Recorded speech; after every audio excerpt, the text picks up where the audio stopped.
Okay. Oh, sorry about that. No, today we're not talking about these games. We're talking about two very serious games. Chess and Go. Let's begin. For as long as I can remember, I've always played games of some sort. Until years ago, I discovered chess and I thought, this is it. This is the pinnacle of intellectual board games. I mean, look at it. It's beautifully designed, a simple board with black and white contrast, and the pieces are all like warriors on a battlefield with their unique abilities. It's minimalist. The rules are simple for a beginner, yet the game has impressive depth. So much variation in the opening, middle game, even endgame, and a colorful history with a spectacular roster of ex-champions and legendary players. This is everything my perfection-seeking mind could ever want. And yet, after years of playing it, learning it, and getting to about 2000 ELO, yep, that's me, many years ago, I gave it all up for the game that you see in front of me. It's called Go, and it's at least 3000 years old. And to show you why I switched, let me offer you a little comparison between the two games, in which I promise I'll try to remain as objective as I can, but also provide my perspective on both games as footnotes. Chess was born in India about 1500 years ago, and it had quite a journey to make it to us today. It was moving from continent to continent, from country to country. Versions of it were created in many places, and the rules kept changing until we got to the final version that we all know today. Go, on the other hand, was invented in China, much earlier than that, 3000 years ago, possibly earlier. And for the longest time, it didn't travel anywhere. And even though the game underwent some cosmetic changes, the rules and the way it's played mostly stayed unchanged throughout the years. Chess has a board of 64 squares. Each side has 16 movable pieces, but only 6 different ones. There are 8 identical pawns that move forward and represent infantry. And behind them we have 2 rooks, 2 knights, 2 bishops, the queen, and the king. Go has a very different layout. Everything is happening on this board with a grid of lines, 19 by 19. This is much larger than 8 by 8 that we have in chess. We can put so many unique pieces on this grid, enough for a heated battle, but that's not how it works in Go. All the pieces are identical. They're all the same. And there are no special rules as to how they move on the board because they don't really move. And this brings us to the next point. Before I say anything, let me just show you a typical game of chess. It looks like this. And here's a game of Go. Do you see the difference? In chess, you start with a board full of pieces, all 32 of them. They start moving, and the goal is to get to your opponent's king, while protecting your own. As the fight goes on, some of the pieces are captured. As the smoke clears and you move closer to the endgame, you might only have your king and a couple more pieces left. Some precise maneuvering would be required in that case to bring the game to the theoretically best result, a win or a draw. In Go, the gameplay feels to be almost the opposite. You start with an empty board, and then with the vision of a strategist or almost a painter, you lay out the pieces on the board one by one, so that at the end, the board will become a black and white painting filled with a couple of hundred pieces. They can be captured in the process, but they never move. So one needs to think well before playing, so as not to regret this 100 moves later. This larger grid and number of pieces also mean that a game of Go typically lasts longer than a game of chess. At least twice as many moves need to be played in Go. The point of a Go game is not capturing pieces, however, but controlling a larger area of the board than your opponent. At this point in the story, it should come as no surprise that the number of possible positions and variations in Go is much larger than in chess, because of board size and the possible number of moves at any given time. In chess, there are many positional limitations as to how many moves you are legally allowed to make, whereas in Go, you can pretty much play on any unoccupied intersection of the grid. There are 361 of those at the start of the game, and this number decreases by 1 every time someone makes a move. And if game complexity can be measured, we can just open Wikipedia and check. Wait, what is this game at the top? Okay, skip that, but you can see that Go scores higher than chess. Theoretically, the difference in complexity is tremendous, but for our human mind, it's like the difference between a billion, and a quadrillion. One of them is a million times bigger than the other, but to our minds that don't usually operate with large numbers, they both seem overwhelmingly huge. So we can agree that even though Go wins in complexity, both games are complex enough to provide a lot of variety in gameplay and not to allow AI to solve either game through mere brute force. Speaking of AI, in both games, computers have surpassed human level already. In chess, the deciding match was played in 1997 between Garry Kasparov, who was the world champion at the time, and IBM's Deep Blue. Kasparov won the first match in 1996, but lost a rematch against the machine the following year.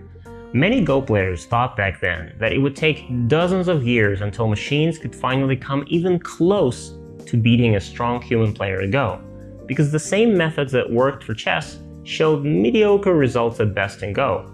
A Go beginner had to learn it for a few months or a year to beat the strongest bots available at the time. But all of those people were just too optimistic, and they were wrong. Google's DeepMind developed an AI called AlphaGo. It played a 5-game match against one of the strongest Go players in the world at that time, Lee Sedol from South Korea, and that was a convincing victory for the machine. All of that is shown in great detail in this documentary called AlphaGo. In a sense, defeating humans in Go was a test of sorts for the AI. Many of those ideas that were used in creating AlphaGo are used today everywhere. We can thank Go AI for being the pioneer in that field that allowed us to have ChatGPT, Midjourney, and other AI-powered services. The story of AlphaGo is actually very exciting, so remind me to get back to it in one of our next videos. And that's where the balance starts tipping in favor of Go a little bit. Learning the rules of chess to just try it out and play your first game might be a bit tricky. One needs to learn the position of all the pieces and how they all move. That will take some getting used to. So if I'm a complete beginner, my first game is likely to be filled with chaos. Go, on the other hand, is one of those games that takes 5 minutes to learn and then a lifetime to master. It also helps that after learning the rules, you could play your first game on a smaller board, which would downscale everything and reduce the complexity greatly. So a teacher explains the rules in 5 minutes, then you play your first game with the teacher, and he or she could guide you to play a quick and reasonable looking game. You understand the overall mechanics, and you lose that game by a couple of points. How do you even define the beauty of a game? I'm not talking about the way a game set looks, even though a well-crafted chess set does look gorgeous, almost aristocratic, those knights, bishops, and rooks. However, we're talking here about the beauty of gameplay, and that brings up a lot of questions. How complex does a game need to be for brilliant moves to appear? How often can you see those moves? How varied are they? For example, can you make a surprising and beautiful move in Tic-Tac-Toe? Or in Battleship? How about Minesweeper? Not much move brilliance there, but the gameplay is fun. Chess is much higher on this beauty staircase. There are unexpected maneuvers and a wide range of moves that a chess player would perceive as brilliant. Many of those involve a sacrifice, when you give up one or several of your pieces and you seek compensation later.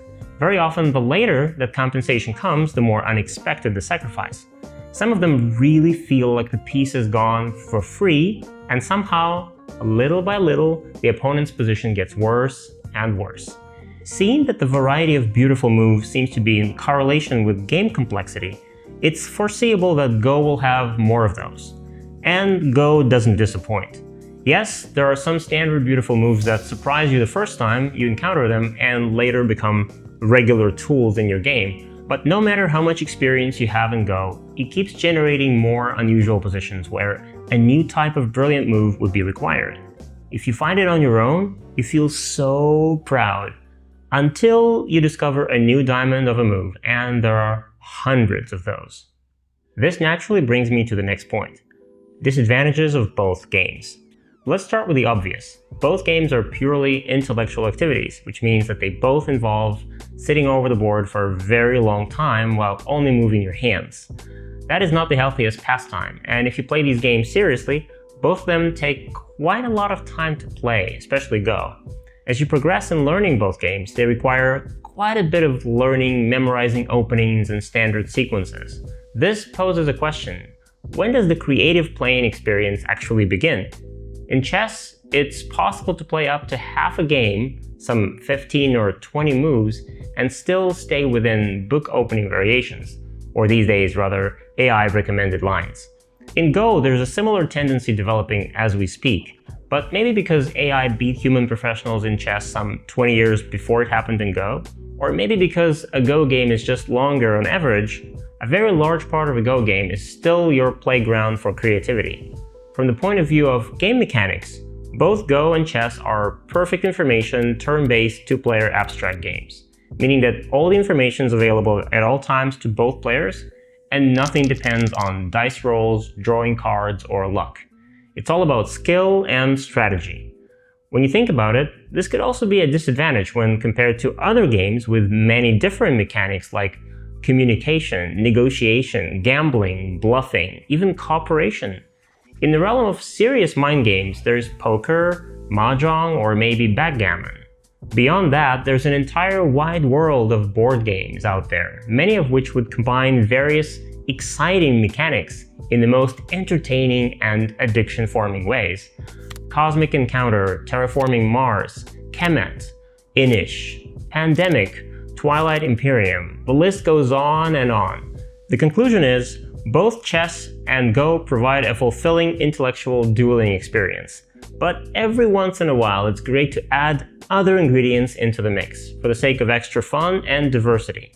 In the end, even the most delicious dish in the world would make you grow tired if you have it every day.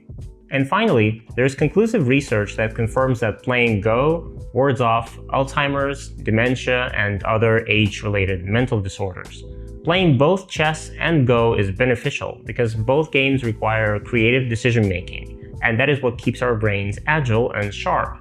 This ability of our brain to grow, change, and form new connections between brain cells is called neuroplasticity. And the wonderful thing about it is that you don't have to play only chess or only Go to develop it. It's important to keep trying and learning new things. So if you're a chess player, try learning Go. If you're a Go player, try playing chess. If you already know how to play both, try out some new board games with your friends. And remember, every time you force your brain out of familiar patterns and boxes into the unfamiliar territory of learning a new and challenging game, you're becoming smarter. And this is Go Magic. Or in this case rather, this is board game magic.